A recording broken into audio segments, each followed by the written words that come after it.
Film ini mengisahkan tentang seorang driver online yang difitnah atas penculikan dua wanita. Terjebak dalam perburuan polisi dan konspirasi gelap, ia harus mengungkap kebenaran untuk membersihkan nama dirinya sendiri meski risikonya sangat tinggi. Seperti apa kisahnya? Simak dalam video alur filmnya di sini. This one, she is...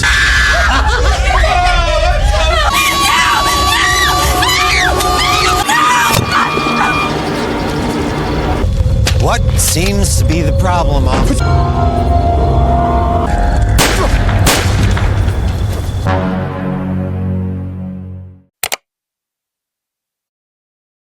Di awal film, kita bertemu Julia, seorang pelayan yang baru saja menyelesaikan shift kerjanya. Dia memberitahu bosnya bahwa dia telah memesan Uber, mengambil bayarannya, dia langsung pergi.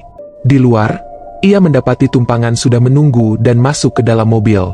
Saat pengemudi mulai mengemudi, Julia memperhatikan sesuatu yang meresahkan. Dia menempuh jalan yang berbeda. Berusaha tetap tenang, dia bertanya apakah dia boleh minum air yang telah disediakan, dan pria itu mengizinkannya. Namun beberapa saat setelah minum, dia merasa pusing dan pingsan. Ternyata air itu telah dicampur dengan obat bius. Sopir itu lalu membawa Julia ke garasinya, menggendongnya masuk, dan menguncinya di ruang bawah tanah.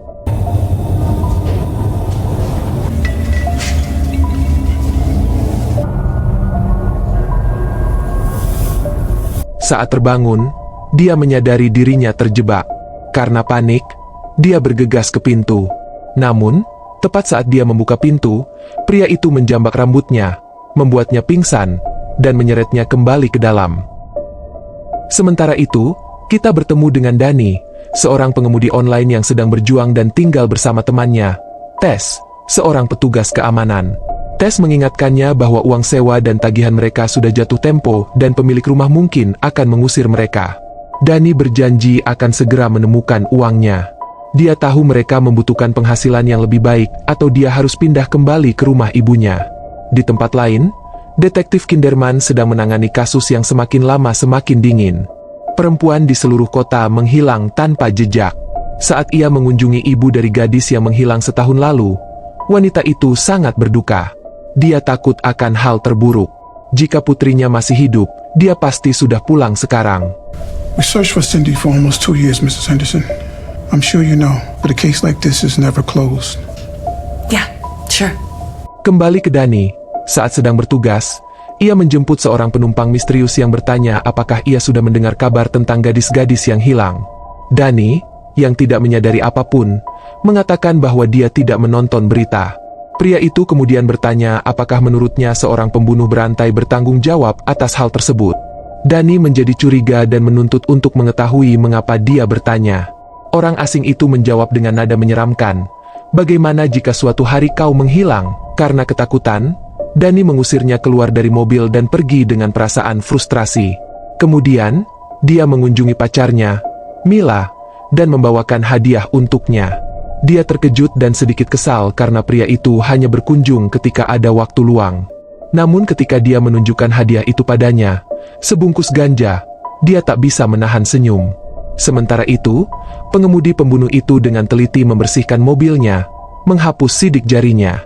Kemudian, ia mengisi kembali botol air dengan obat yang sama, bersiap untuk korban berikutnya.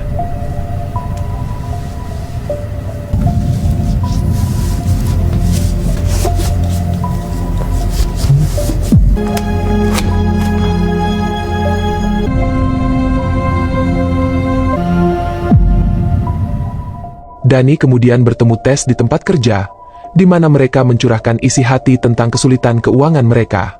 Teman mereka, Grayson, bergabung dengan mereka. Dengan wajah gelisah, dia mengaku baru-baru ini berhubungan intim dengan seorang wanita yang sudah menikah. Namun yang lebih mengejutkan, beberapa hari kemudian, dia bertemu suami wanita itu di sebuah pom bensin. Mereka mengobrol santai dan sang suami sama sekali tidak menyadari bahwa dia sedang berbicara dengan pria yang telah bersama istrinya. Kini rasa bersalah itu menghancurkan hidupnya. Dani menyeringai dan memperingatkannya. Karma akan berbalik pada waktunya suatu hari nanti.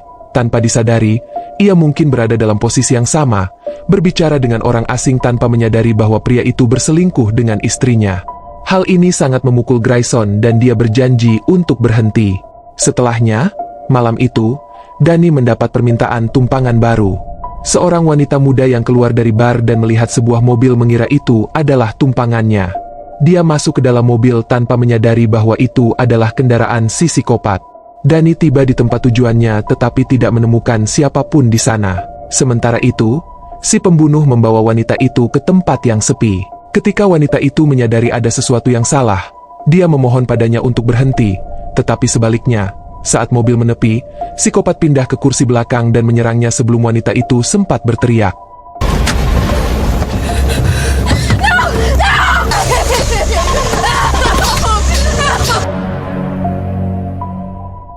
Danny masih menunggu gadis itu, tetapi gadis itu tidak pernah muncul. Setelah menunggu terlalu lama, dia menekan tombol untuk perjalanan selanjutnya. Saat itu juga, dia menyadari bahwa dia telah menerima pembayaran untuk perjalanan tersebut, padahal dia sebenarnya tidak pernah mengantar siapapun. Karena mengira itu hanya kesalahan teknis, dia mengabaikannya. Keesokan paginya, dia bertemu dengan temannya, Tess, dan menceritakan semuanya. Dia dengan antusias menjelaskan bahwa dia menemukan celah dalam aplikasi tersebut. Dia bahkan tidak perlu mengemudi, namun dia tetap dibayar. Namun Tess memperingatkannya bahwa pasti ada sesuatu yang lebih dari itu. Sementara itu, Detektif Kinderman berada di kantornya ketika rekannya menanyakan tentang kemajuan penyelidikannya terhadap sebuah kasus. Sejauh ini, dia belum menangkap siapapun. Dia meyakinkannya bahwa dia hampir menemukan kemana gadis-gadis yang menghilang itu. Tepat saat itu, kepala detektif mereka tiba dan menyerahkan laporan tentang Danny kepadanya, mengatakan bahwa mereka mencurigai dia terlibat dalam kasus hilangnya para wanita tersebut. Kepala detektif itu menunjukkan bahwa semua gadis yang hilang telah menerima tumpangan terakhir mereka dari Danny. Artinya ini bukan kali pertama. Banyak gadis telah hilang sebelumnya dan sekarang polisi sangat yakin Danny berada di balik penculikan tersebut. Got some hope for you, Kinderman. Both use a rideshare app to call for a ride home. This is the last driver. The same driver. Danny Lesinger. Di tempat lain, kita melihat si pembunuh sebenarnya sedang menyiapkan boks penyimpanan berisi es. Lalu dia mendekati gadis yang diculik dan kini tak bernyawa. Setelah menelanjangi tubuhnya, dia mengiris perutnya dengan ketelitian yang mengerikan, mengeluarkan organ-organnya satu persatu. Dia dengan hati-hati menempatkannya di dalam kotak es sebelum memutilasi mayatnya. Adegan mengerikan ini menegaskan bahwa si pembunuh memperdagangkan organ manusia dan telah menculik beberapa gadis dengan alasan tersebut.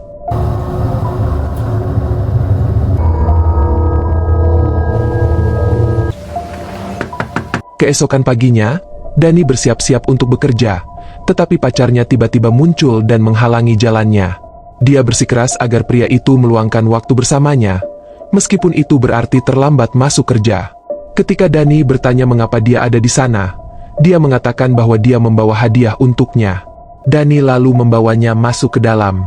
Setelahnya, saat Danny bekerja, aplikasinya mendapatkan pesanan penumpang seorang gadis. Saat Danny melihat pelanggan itu, dia tak bisa menahan diri untuk tidak memperhatikan betapa cantiknya wanita itu. Namun sebelum ia memproses aplikasinya, dua orang asing tiba-tiba masuk ke mobilnya, menuntut agar ia mengantar mereka. Danny menolak, mengatakan kepada mereka bahwa mereka tidak pernah memesan perjalanan itu.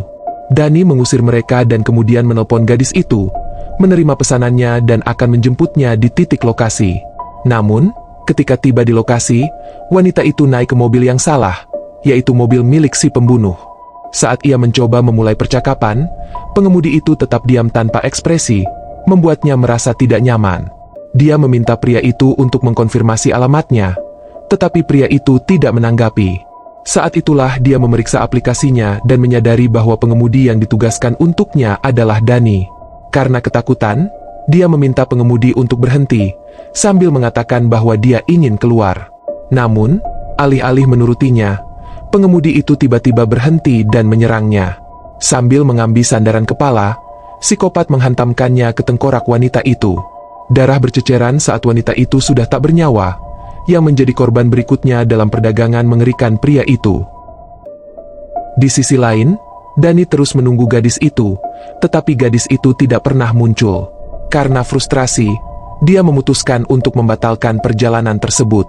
Tepat saat dia hendak melakukannya, dia tiba-tiba menerima pembayaran. Karena mengira celah keamanan itu berhasil lagi, dia mengabaikannya dan pulang. Sebelum dia bisa pergi jauh, sirene polisi terdengar di belakangnya. Is there a problem? Get out the car. Polisi memerintahkannya untuk menepi. Bingung, dia berhenti dan bertanya mengapa mereka ada di sini. Mereka memberitahunya bahwa dia dituduh menculik beberapa gadis. Terkejut, Dani bersikeras bahwa dia tidak bersalah, tetapi mereka memborgolnya dan membawanya ke kantor polisi. Di dalam ruang interogasi, Detektif Kinderman masuk dan melemparkan setumpuk foto ke atas meja, foto-foto semua gadis yang hilang. Dia menunjukkan bahwa masing-masing dari mereka telah memesan taksi Dani sebelum menghilang. Dani terkejut. Dia bersumpah mereka tidak pernah masuk ke mobilnya dan menjelaskan bahwa aplikasi tersebut memiliki kesalahan, yang secara keliru mencatat perjalanan yang selesai dan membayarnya bahkan ketika dia tidak menjemput penumpang. Dia mendesak mereka untuk memeriksa ponselnya sebagai bukti. Kinderman memberitahunya bahwa ponsel itu sudah berada di bawah pengawasan. Mereka akan menyelidikinya dan jika dia mengatakan yang sebenarnya, mereka akan mengetahuinya. Namun untuk saat ini, belum ada bukti kuat yang memberatkannya. Jadi mereka membiarkan Dani pergi. Sementara itu, di dalam garasi yang gelap, dua pria mendekati seorang gadis yang dikurung dalam sangkar dan mengejeknya. Sebelum mereka dapat melakukan apapun, si pembunuh turun tangan dan memperingatkan mereka untuk tidak menyentuhnya. Menjadi jelas bahwa orang-orang ini adalah pemasoknya, yang memperdagangkan organ manusia. Si pembunuh menyerahkan sebuah kotak kepada mereka, dan mereka pergi dengan muatan mengerikan tersebut. Kembali ke Dani. Sesampainya di rumah, Dani bergegas menemui temannya, Tess, dan memberitahunya bahwa polisi telah menuduhnya secara salah, karena percaya bahwa dialah yang berada di balik penculikan tersebut. Tess mengingatkannya bahwa dia telah memperingatkannya tentang kesalahan aplikasi tersebut, dan bersikeras bahwa dia seharusnya memeriksa terlebih dahulu dengan perusahaan tersebut. Sekarang dia terjebak dalam kasus kejahatan yang tidak dia lakukan. Sementara itu, di tempat psikopat itu menyeret gadis yang dikurung keluar dari kandang. Untuk membungkamnya, dia dengan kejam menjahit mulutnya hingga tertutup, lalu merobek pakaiannya dan membedah tubuhnya, dengan teliti mengeluarkan organ-organnya. Keesokan paginya, Dani menelepon pacarnya, Mila, dan menceritakan semuanya. Dia mendengarkan dengan saksama, meyakinkannya bahwa dia percaya pada ketidakbersalahannya dan bahwa dia tidak perlu menghadapi ini sendirian. Tess, yang juga ada di sana, bertanya kepadanya apa langkah selanjutnya. Sebelum Dani sempat menjawab, terdengar ketukan keras di pintu. Itu polisi. Karena panik, dia berbisik bahwa dia akan pergi lewat pintu belakang. Saat Tess membuka pintu, polisi menerobos masuk dan menahannya. Mereka menggeledah rumah itu, tetapi tidak menemukan bukti apapun. Karena kecewa, Kinderman membiarkannya pergi dan menuntut untuk mengetahui di mana Dani berada. Tess berpura-pura bodoh, mengaku tidak tahu apa-apa. Tetapi Dani sudah melarikan diri. Dani melarikan diri dan sampai di rumah Mila, di mana Tess pun segera tiba. Tess memberitahunya bahwa polisi telah menggeledah rumah mereka tetapi tidak menemukan bukti apapun. Namun, mereka masih mengejarnya, yakin bahwa dialah pembunuhnya. Beberapa saat kemudian, Dani menerima telepon dari Grayson yang menanyakan keberadaannya. Tess segera memperingatkannya untuk tidak menjawab, karena curiga polisi mungkin menggunakan Grayson untuk melacak lokasinya. Dani menyadari bahwa dia mungkin benar dan mengakhiri panggilan. Dani memutuskan untuk tetap berada di jalan agar tidak dilacak. Sementara itu, Detektif Kinderman dipanggil ke kantor kepala polisi. Pemimpin itu memerintahkannya untuk menangkap Dani dengan segala cara, bersikeras bahwa dialah pembunuhnya. Kinderman meyakinkannya bahwa dia akan menangkap Dani sebelum malam tiba. Saat ia meninggalkan kantor, ia melihat dua pria memasuki ruangan kepala departemen, sambil menyerahkan sesuatu kepadanya. Karena curiga, Kinderman bertanya kepada seorang koleganya tentang mereka dan mengetahui bahwa orang-orang ini mengunjungi kepala polisi setiap minggu dan selalu memberinya cek dalam jumlah besar.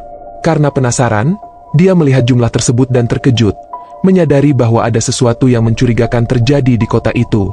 Terungkap bahwa kepala polisi terlibat dan mengetahui siapa pembunuh sebenarnya. Menjebak Dani hanyalah cara untuk menjaga agar operasi mereka tetap berjalan. Bertekad untuk mengungkap kebenaran, Kinderman mengikuti kedua pria itu saat mereka berkendara menuju sebuah rumah. Dia memperhatikan saat mereka mengumpulkan perbekalan dan pergi. Saat mereka memasuki jalan raya, Kinderman menghentikan mereka dengan todongan senjata dan menuntut untuk mengetahui identitas mereka. Salah satu dari mereka tertawa, memperingatkannya untuk mundur jika dia menghargai hidupnya. Yang satunya tiba-tiba menyerangnya, memaksa Kinderman untuk menembak mati keduanya.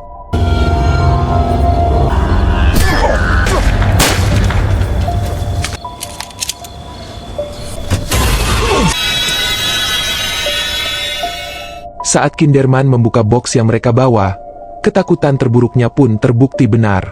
Isinya penuh dengan organ manusia. Sekarang dia tahu persis apa yang sedang terjadi. Dia segera kembali ke arah rumah, bertekad untuk menangkap pembunuh sebenarnya. Sementara itu, Danny, Mila, dan Tess melihat sebuah mobil mencurigakan dan menduga mobil itu milik si pembunuh. Mila memutuskan untuk masuk ke dalam mobil sementara Danny dan Tess menelepon polisi dan mengikuti mobil tersebut. Danny awalnya protes, khawatir akan keselamatannya, tetapi Mila bersikeras bahwa membuktikan ketidakbersalahannya adalah satu-satunya cara. Dengan berat hati, Mila masuk ke dalam mobil dan saat pengemudi mulai bergerak, Danny dan Tess mengikuti di belakang, siap menghadapi apapun yang akan terjadi selanjutnya. Si pembunuh telah membius Mila dan membawanya ke garasinya. Danny yang panik menyuruh Tess untuk menelepon polisi sementara dia bergegas masuk ke dalam rumah. Tess segera menghubungi polisi dan detektif Kinderman tiba di lokasi kejadian, meyakinkannya bahwa dia tidak akan membiarkan pembunuh itu lolos. Dua petugas lainnya bergabung dengan mereka dan bersama-sama mereka mulai mencari si pembunuh. Di dalam, Kinderman menemukan Mila sudah meninggal dengan Danny memeluk tubuhnya yang tak bernyawa sambil menangis terseduh-seduh.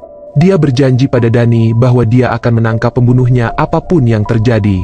Saat ia menuju ke lantai atas, akhirnya ia berhadapan langsung dengan si pembunuh. Para petugas polisi mengikuti dari dekat dan Kinderman memerintahkan mereka untuk menangkapnya. Lalu sesuatu yang tak terduga terjadi. Sebelum ada yang sempat bereaksi, si pembunuh menerjang ke depan dan menusuk leher Kinderman. Detektif itu jatuh pingsan, darah menggenang di sekelilingnya. Danny, yang membeku karena terkejut, mengharapkan para petugas untuk membalas, tetapi mereka tidak melakukannya. Sebaliknya, mereka saling bertukar pandang. Tanpa ragu-ragu, mereka mengarahkan senjata mereka, bukan ke si pembunuh, tetapi ke Danny. Why did you stand there? Why don't you help? Suara tembakan menggema. Tess terjatuh, tak bernyawa. Para petugas itu tidak berada di sini untuk menegakkan keadilan. Mereka adalah bagian dari itu sejak awal. Para petugas kemudian mendekati si pembunuh dan menyuruhnya untuk lebih berhati-hati lain kali karena mereka tidak akan selalu ada untuk melindunginya. Terungkaplah bahwa atasan dan sebagian anak buahnya korup sejak awal, bekerja di bawah perintah kepala polisi untuk melindungi si pembunuh dan bisnisnya yang mengerikan.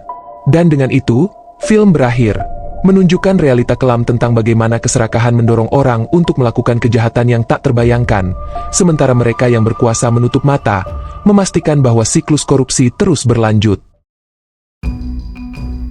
Gimana nih tentang film ini? Komen di bawah. Pilih tanda like bila suka video ini, dukung juga channel ini dengan subscribe dan aktifkan lonceng notifikasi, biar gak ketinggalan video alur film lainnya dan terbaru di channel ini. Terima kasih yang udah subscribe channel ini, dan terima kasih yang sudah nonton video ini. Sampai jumpa di alur film lainnya.